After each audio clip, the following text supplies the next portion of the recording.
The bullies thought they could break him. They had no idea he was trained by Navy SEALs. Marcus Thompson sat in the back corner of Jefferson High's chemistry lab, his dark eyes focused intently on the periodic table poster that hung crooked on the wall. At 17, he was tall but lean, with shoulders that seemed to carry an invisible weight. His clothes were always clean but never quite fit right, giving him the appearance of someone trying to blend into the background. Most students at Jefferson High had learned to look right through him, which was exactly how Marcus preferred it. The bell rang, and students began filtering out for lunch. Marcus methodically packed his notebooks, taking his time to avoid the rush. He had learned that timing was everything when it came to navigating the halls unnoticed. Wait too long, and you'd be alone with the teachers who might try to engage in awkward conversation about why you didn't seem to have friends. Leave too early, and you'd be swept up in the chaos of teenage social dynamics that Marcus had no interest in joining. "Hey, look who's still here," came a voice that made Marcus's jaw tighten almost imperceptibly. The ghost of Jefferson High. Derek Castellano stood in the doorway with his usual entourage. At 18, Derek was everything Marcus wasn't. Broad-shouldered, confident, with the kind of easy smile that made teachers think he was charming and other students want to be in his orbit. His dark hair was always perfectly styled, and he wore his Letterman jacket like armor. Behind him stood Tyler Brooks, a stocky redhead whose primary qualification for Derek's inner circle seemed to be his willingness to laugh at everything Derek said, and Amanda Chen, whose sharp tongue had reduced more than one student to tears. Marcus finished zipping his backpack and stood slowly. "Just heading to lunch," he said quietly, his voice steady despite the familiar tightness in his chest. "Lunch?" Derek stepped into the classroom, forcing Marcus to either push past him or wait. "What do you eat anyway? I never see you in the cafeteria." "Maybe he eats alone in the bathroom," Tyler snorted, earning the laugh he was clearly fishing for. Marcus had eaten lunch in the library every day for the past 2 months, ever since he'd transferred to Jefferson High when his father's latest deployment had moved the family to Colorado. The librarian, Mrs. Peterson, pretended not to notice when he unwrapped his sandwich between the history stacks, and Marcus appreciated the quiet understanding. "I eat in the library," Marcus said simply. "The library?" Amanda raised an eyebrow. "God, you really are a loser, aren't you?" The words hit their target, but Marcus had built up a tolerance for casual cruelty over the years. Military families moved often, and being the new kid was a familiar role. He'd learned that reacting only made things worse, and besides, there were worse things than being called names. Much worse things. "Excuse me," Marcus said, stepping toward the door. Derek didn't move. "You know what I think, Thompson? I think you're hiding something. Nobody's this boring on purpose." "If only you knew," Marcus thought. Out loud, he said, "I'm just trying to get through high school like everyone else." "Right." Derek drew out the word like he didn't believe it. "Well, maybe we should help you get through it a little faster." The shove was casual, just enough to send Marcus stumbling back a step. To anyone watching, it might have looked like an accident, just Derek moving past him. But Marcus felt the intentionality behind it, the testing of boundaries that would escalate if he didn't establish some kind of response. Marcus straightened his backpack straps and looked Derek directly in the eye. For just a moment, something flickered in his expression, something that made Derek blink and take an unconscious step backward. Then it was gone, replaced by the same quiet resignation that everyone expected from Marcus Thompson. "See you around," Marcus said, and walked past them into the hallway. The weeks that followed established a pattern. Derek and his friends seemed to have made Marcus their pet project, finding small ways to make his life more difficult. A shoulder check in the hallway here, a deliberately spilled drink there. Nothing dramatic enough to attract teacher attention, but constant enough to wear down someone who just wanted to be left alone. Marcus endured it with the same stoic patience he'd learned watching his father deal with difficult situations.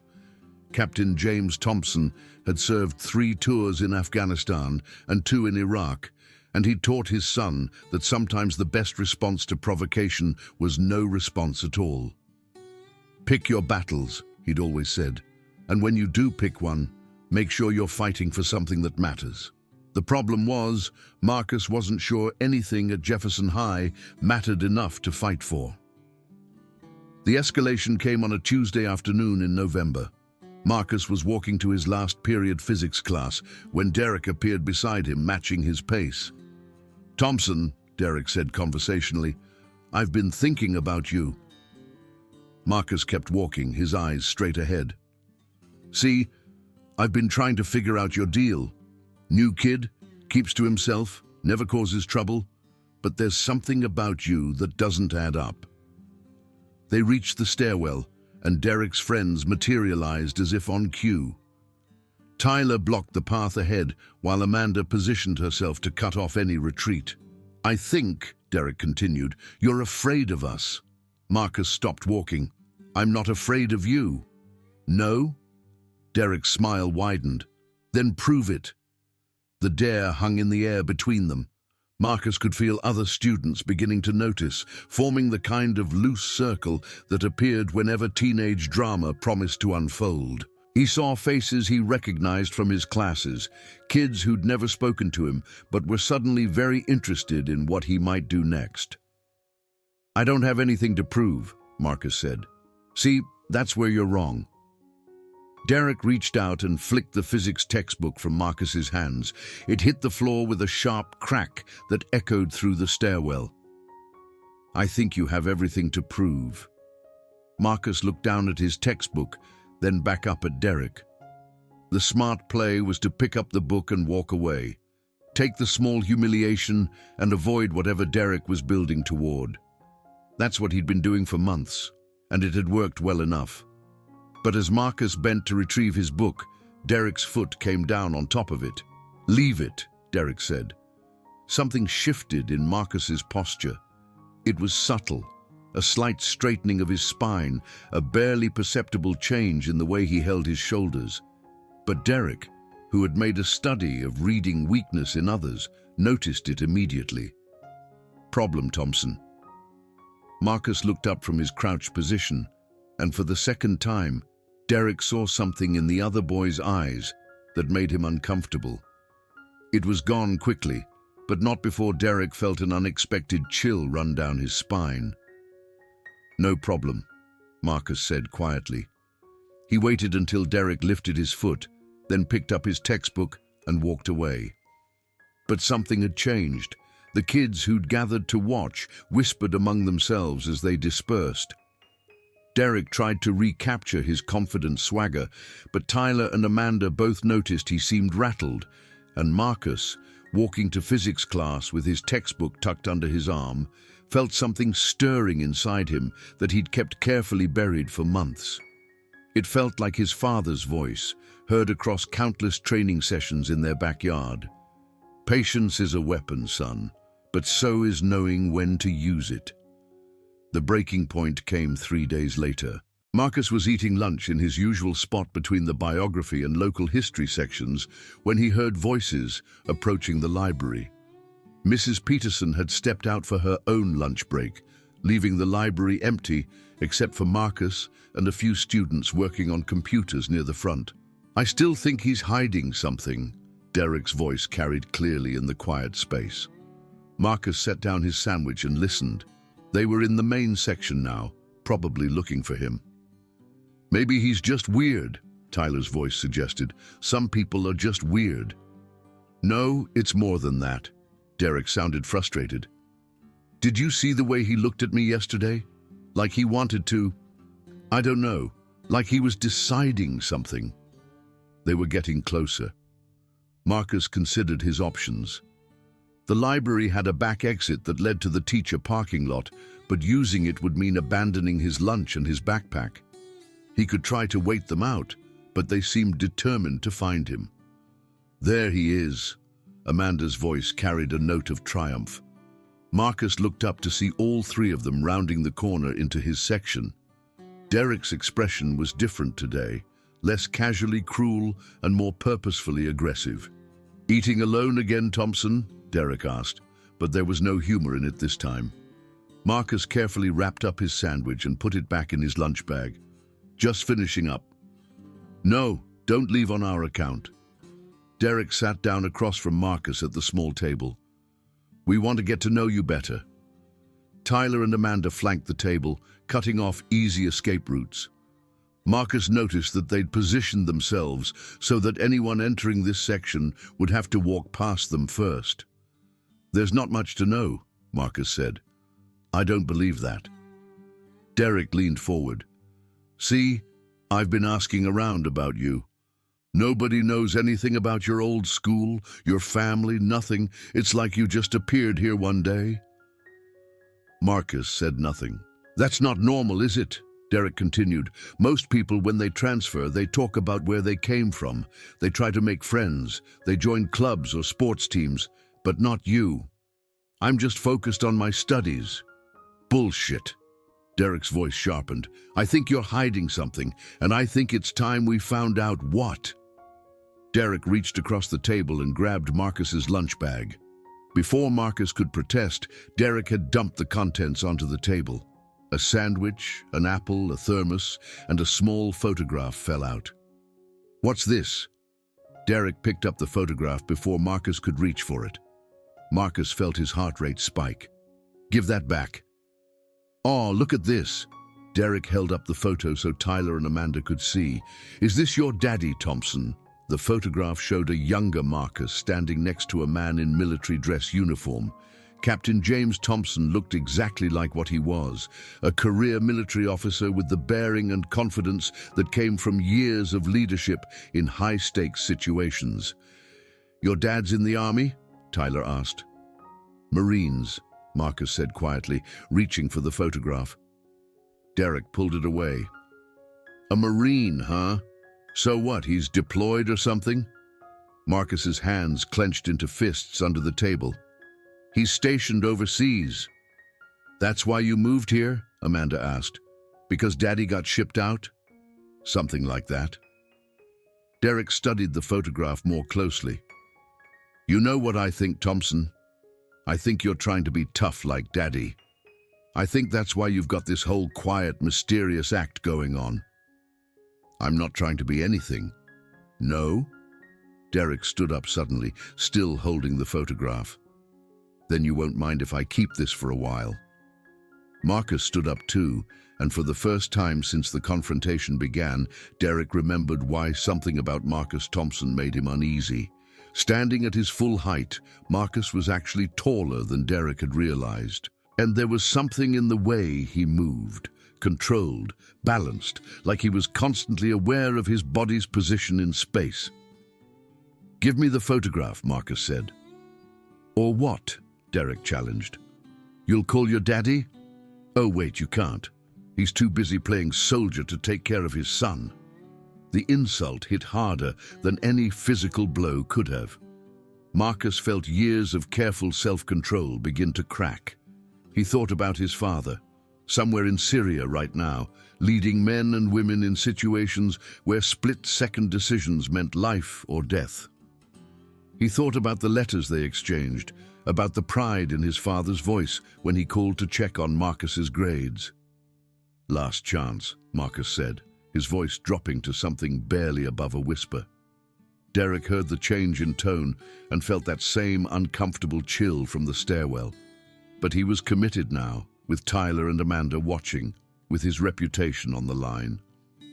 "I don't think so," Derek said, and deliberately tore the photograph in half. The sound of ripping paper seemed impossibly loud in the quiet library. Marcus watched the two pieces flutter to the floor. His father's face separated from his own, the memory of a perfect day ruined by casual cruelty. Something snapped. Marcus moved faster than Derek thought possible. One moment he was standing by the table, the next he had Derek's wrist in his grip, applying pressure to specific points that made Derek's fingers open involuntarily. "What the hell?" Derek started to say, but Marcus was already moving again. In one fluid motion, Marcus swept Derek's legs and guided his fall, so that Derek landed hard on his back with Marcus kneeling beside him, one hand pressed against Derek's throat. Tyler started forward, but stopped when Marcus looked at him. The expression on Marcus's face was nothing like the quiet, resigned boy they'd been tormenting for months. This was something else entirely. Focused, dangerous, completely in control. "Don't," Marcus said quietly, and Tyler froze. Derek was gasping, trying to process what had just happened. He'd gone from standing upright to flat on his back in less than 2 seconds, and he had no idea how. "You want to know what I'm hiding?" Marcus's voice was calm, conversational. "My father didn't just serve in the Marines. He was Force Recon. Do you know what that means?" Derek shook his head, afraid to speak with Marcus's hand still at his throat. "It means he was trained to go places other people can't go and do things other people can't do. And before he deployed this time, he spent 6 months teaching me everything he knew about taking care of myself." Marcus applied slightly more pressure, and Derek's eyes widened.